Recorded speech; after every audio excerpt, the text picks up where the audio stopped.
Hello, everybody. Welcome back to the Neuroqueering podcast. I'm your host, Pasha Marlowe, and we are doing kind of a special episode, an unexpected bonus episode. The last time I was recording, Nigel, I said, I'm on my 100th episode and I'm in the middle of a big rebranding, and I am. So this is like the transition between last season and the new season where we're going to dig into a lot of accessibility, but this is going to be a good conversation to transition to that because Nigel Rising is here, and Nigel is the CEO of Autistic Women Emerging, and Nigel is hosting the first ever AutisticAPalooza in Denver in October, and I'll be speaking at that conference, and I'm super excited. So we're going to hear about Nigel, the autistic experience, especially from a late in life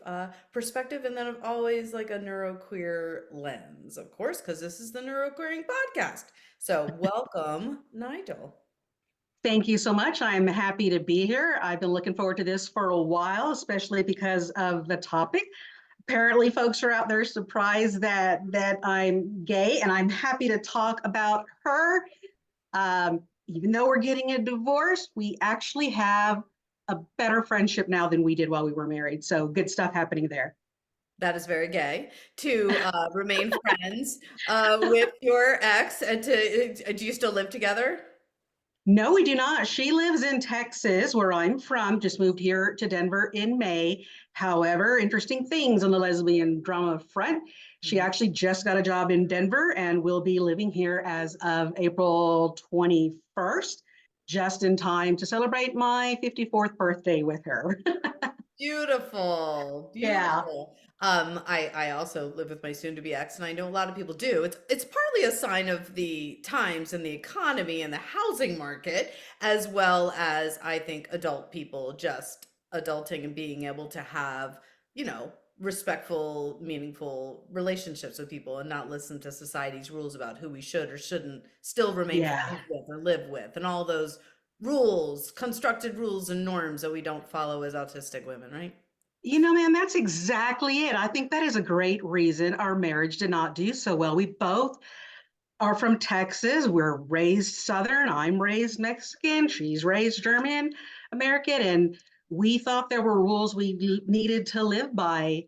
And damn what we thought or felt. But it's been after our relationship ended that I learned I'm autistic. We still love each other. So we have just decided that we will make our relationship work for us. Who cares what anybody else thinks of it? Right. We will express our love for each other our way, whether that's a legal marriage or not.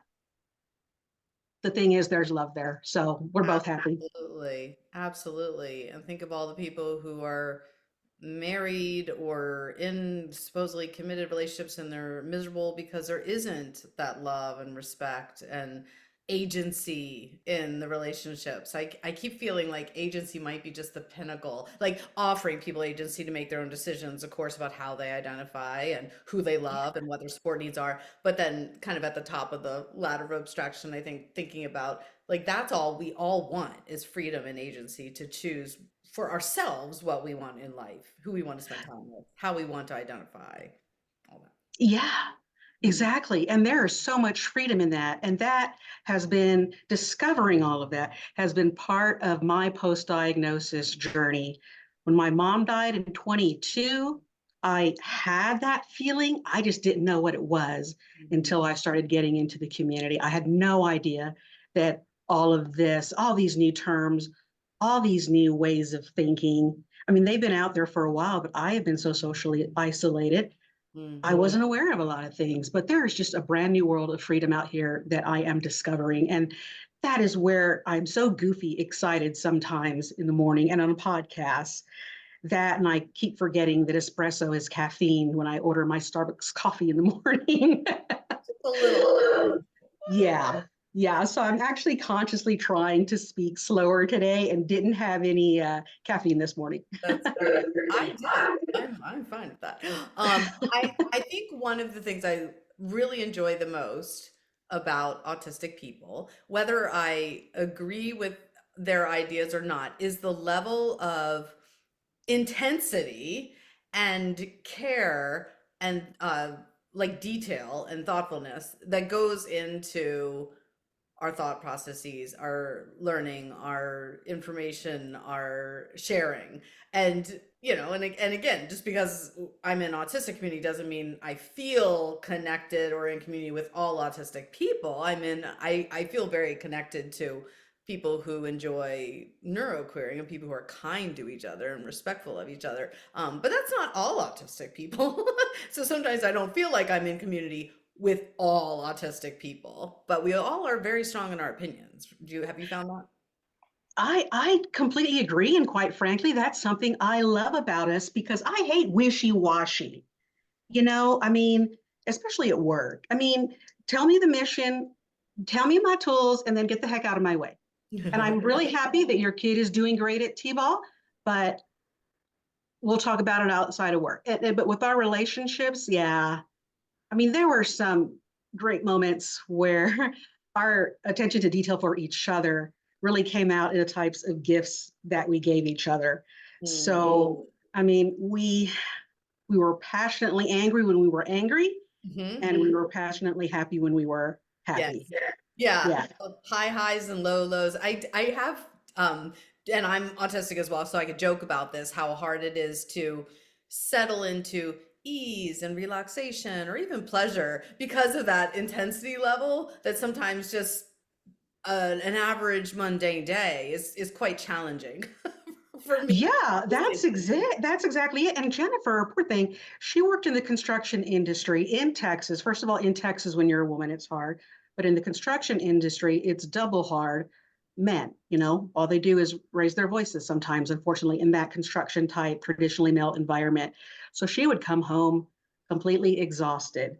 Mm, And if I had known then to adapt what mm. I did for her to what we needed, things would have been so much better. And incidentally, she's going to join me on the Autistic Holistic Mixed Relationships panel. And she wasn't originally, but she actually asked if she could be on the panel with me because we really do want to help other people, other in relationships in which one person is autistic and has no idea how that is actually affecting the relationship. Had Mm. we known, things would be different, but that's the way things worked out for us. Yeah, I think that's beautiful that you're going to be sharing those experiences, and I'll be leading that panel, so I can't wait to hear. But most of my work is working with couples where one or both is autistic, and a lot of queer couples as well.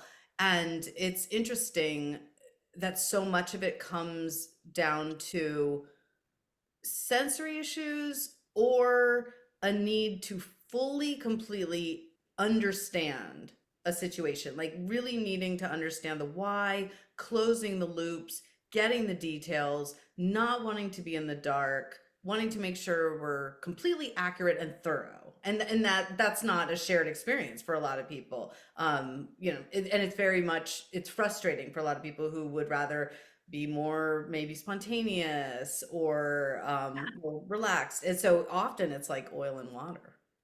Yeah, and I have to be honest with you, I was really one of those persons who has bought in to Hollywood romance movies, and I Mm, wanted it to be like that. And I wanted her to know what it was that, I wanted her to bring home tulips to me that day. And in the end, toward the end of the relationship, she actually got great at that, bringing me home tulips at the end of the day. But there was another area where we weren't in sync yet, mm, and thankfully that's another area that we've really gotten a whole lot better at. mm. So yeah. Good, good. Yeah. And also something that comes up is, you're not going to change. You're never not going to be autistic, Somebody else might never not be goofy or playful or serious or like we are who we are. And so in relationships, sometimes when we finally settle into our truth and acknowledge our needs, our identity, our support needs, our access needs, our desires, we're like, oh, we're not compatible, and that's okay. And that's okay, Yeah. right? Mhm, Yeah, that's exactly it. I mean, I am an intense person. mhm, People have called me Spot. That's been a nickname. And don't really discuss, run of the mill kind of things. And I really did not realize I was such an intense person because I have been so isolated. Mhm, And learning about other autistic women who are similar to me mhm. really pointed that out. Jennifer is just, she's the last man standing at the party.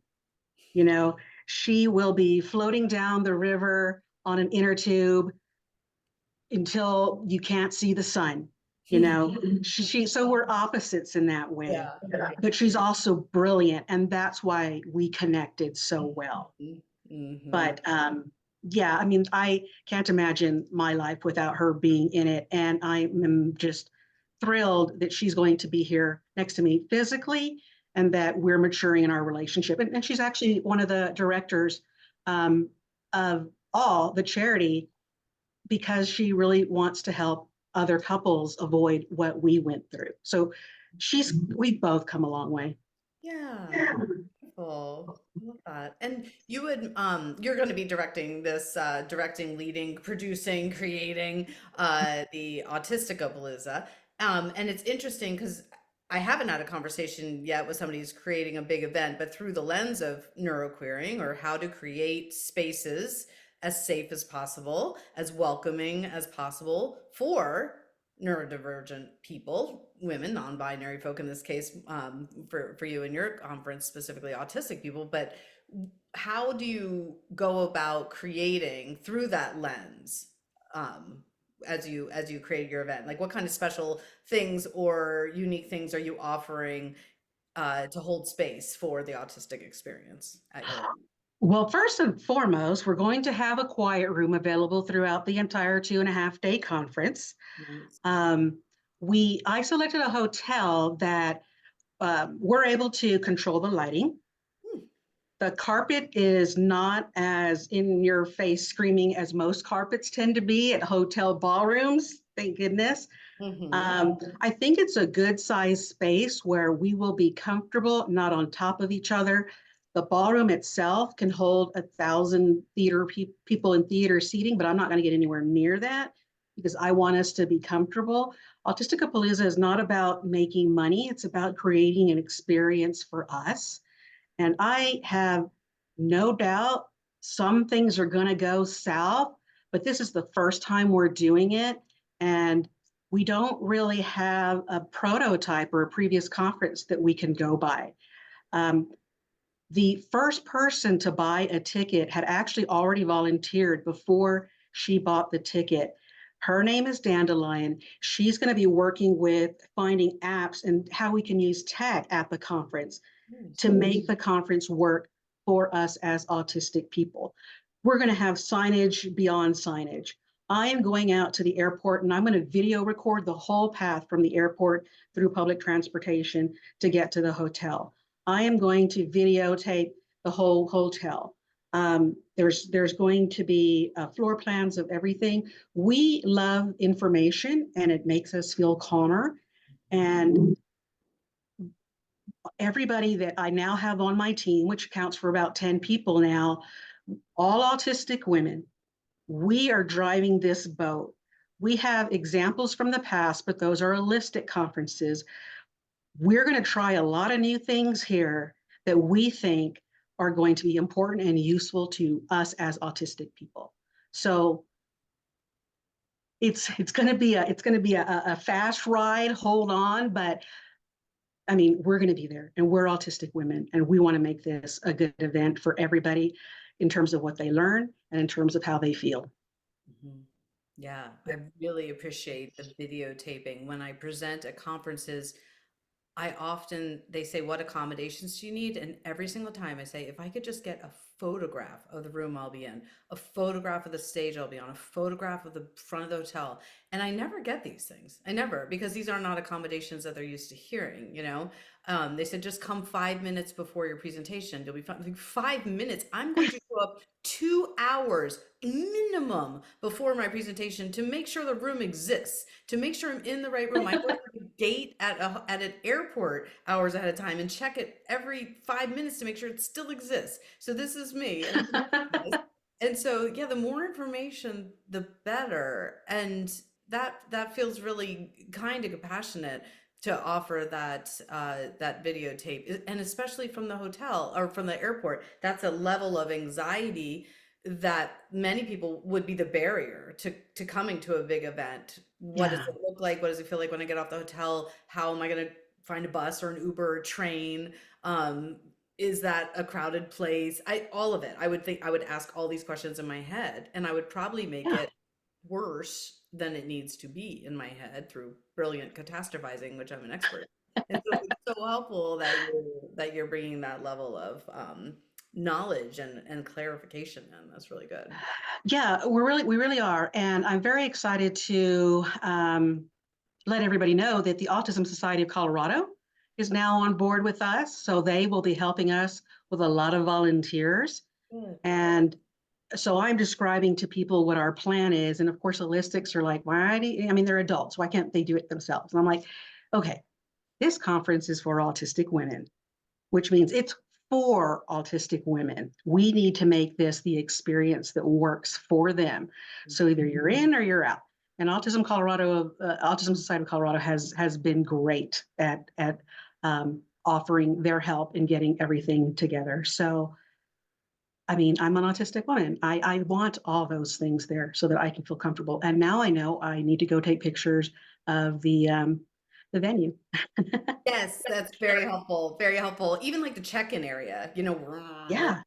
um, when you develop this agenda of different speakers, pulling in different speakers, knowing you, I know because we've talked a few times, you do bring in a lens of intersectionality and different aspects other than autism that people are coming in the room with, coexisting conditions, different races, ethnicities, genders, all the things, Yes. and different abilities. So I'm just wondering from an event planning standpoint, how you think of that through an intersectionality lens. Well, I mean, it's funny because one of the things that I realized about myself is that I've called myself Mexican American my whole life. And I've come to realize that it wasn't really me calling myself Mexican American. It was the Anglo majority population calling me that. Because my parents, my family, if family lore is to be believed, was one of the first founding families of San Antonio, Texas. So we've been here for 500 years. It's a perfect example of we didn't cross the Mexican border, the Mexican border crossed us, right? Mhm. So I am very keen on making sure that the people that we have at AutisticaPalooza speaking are representative of the cultural and age diversity of autistic women in the United States. It's unfortunate that many of the autistic speakers at conferences today represent only the Anglo population and to a large extent the older Anglo population, which means that there are a lot of younger people in from different backgrounds that don't pop into the mind of your average American when they think autistic. And I mean, I want Autisticapalooza to be a major force in blowing those stereotypes out of the water. And in particular, for many of our cultures, the way that we're raised creates more and more roadblocks to identifying autism within ourselves. Mhm. For example, I was raised children are to be seen and not heard. So I didn't talk. I honestly believe it's a true statement to say that I have been in shock since my father retired from the Army at age 5. And, spanking, he hit all the time. And I literally stopped talking. And I mean, all my life I've been told that if you want to be intelligent, that's what white people want. So if I brought home A's from school, that was interpreted as you want to be a white person. So I was raised with all of these ridiculous foundational beliefs from my family growing up in the 70s that really contributed significantly to there's no possible way you can have autism. One of the major ones is that only white people use mental health therapy, which is ridiculous. So I want to get that message out to minority populations that mental health is not just for white people. Yes. I noticed that your mission statement for Autistic Women Emerging, your business is suicide prevention or awareness that autistic is it autistic people are 13 times more likely, autistic women specifically? Autistic women. Okay, and then I'm sure it's even greater for For trans now. women, for non-binary, Yes. it probably just increases with the intersectionality lens. And so, so you feel very passionately about reducing the suicide rate. And I remember reading you said one of the ways you want to do that is organizing events like the AutisticaPalooza, and the other one is training mental health professionals. Um, and so I'm curious about that. As a mental health professional, I can say I was not trained to Yes. understand different neurotypes, and barely, and this was 30 years ago, barely even different cultural dynamics. Like we just barely skim the surface. So you're right, Yeah. it's very white centric and it's changing a little bit. One of the things I always now talk about from a mental health professional point of view is that rather than being a blank slate, like I think many of us were taught, just be a neutral blank slate. I very much enjoy leading with vulnerability and transparency and offering my own identity as a autistic ADHD with PTSD, with disability. And that I think in that kind of no one way liberation allows somebody else to feel safer and maybe Yeah. gives them a sense of empowerment to share. Does that conversation come up a lot when you're talking about educating and training mental health professionals, the transparency or the disclosure of different identities? I remember walking into a psychologist's office, and she was shocked for the first several minutes because I was brown. And I just kind of kept talking. And finally, she said, "It's really odd to have a person from a minority group come in here." Hmm. Um, so that was my first awareness that, and I guess I shouldn't have been shocked by it, considering the attitude that my father expected me to have. But she was surprised that a person who was a minority would actually go into the office. And very recently, I had a mental health therapist who wasn't mine personally expressed that she was shocked and surprised that I could speak well. And and those are beliefs I'm used to having and hearing Mm, mm, from the Anglo population being a minority, especially back in the 70s and 80s.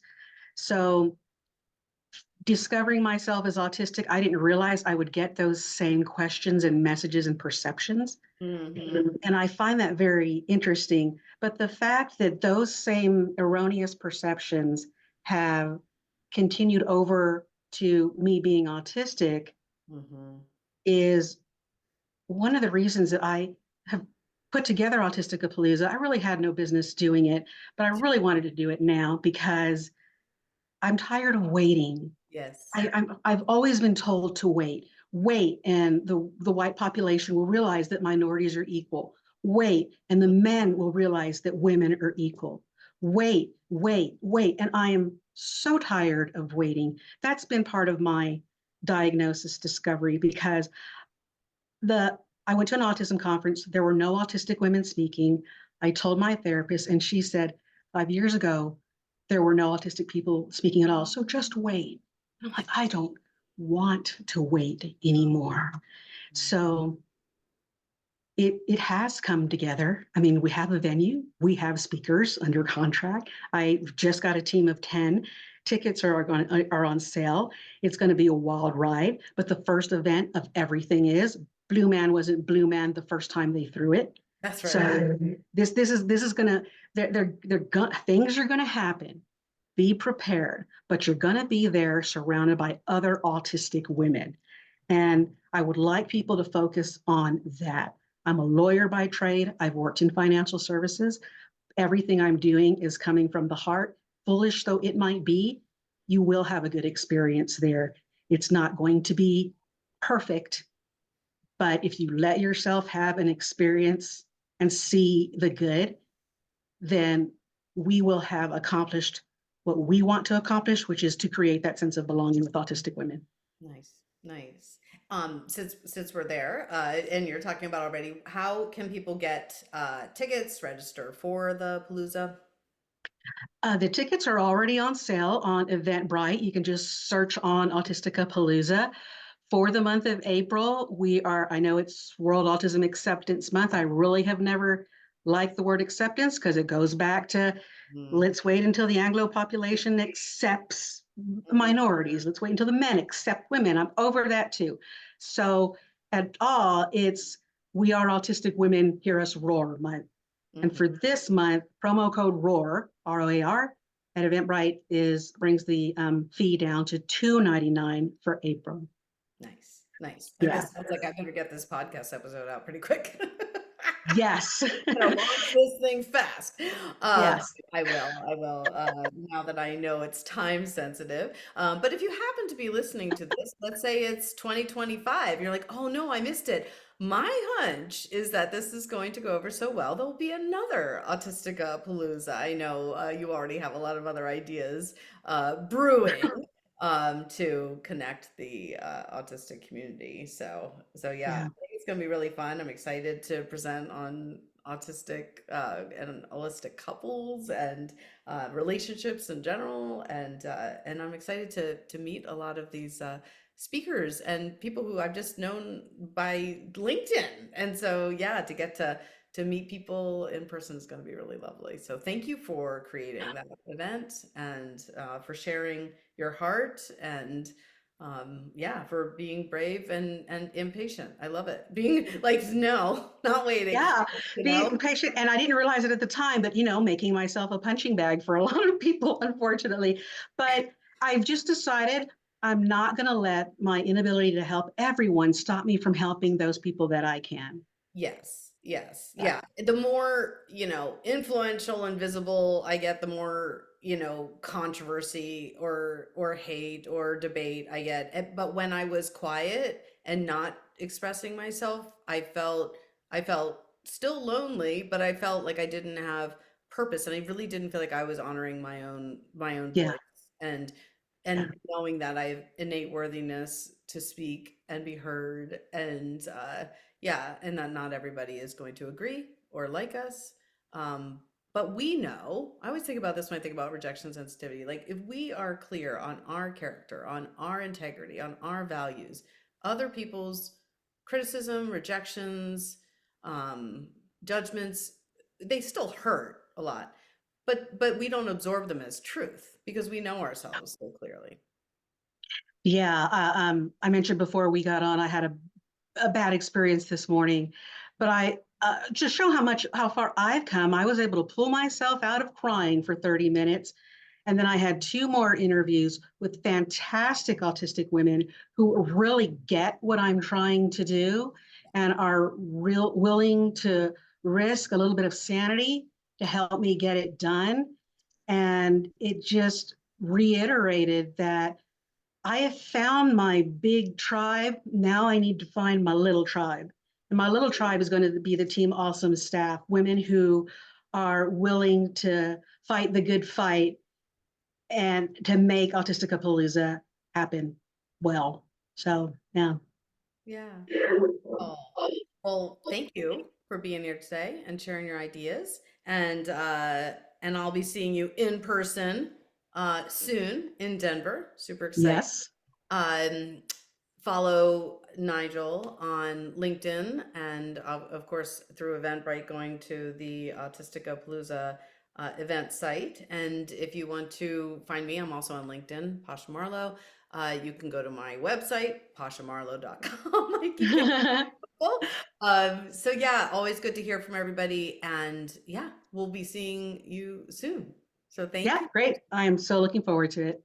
Great. Thanks everybody for listening. Bye.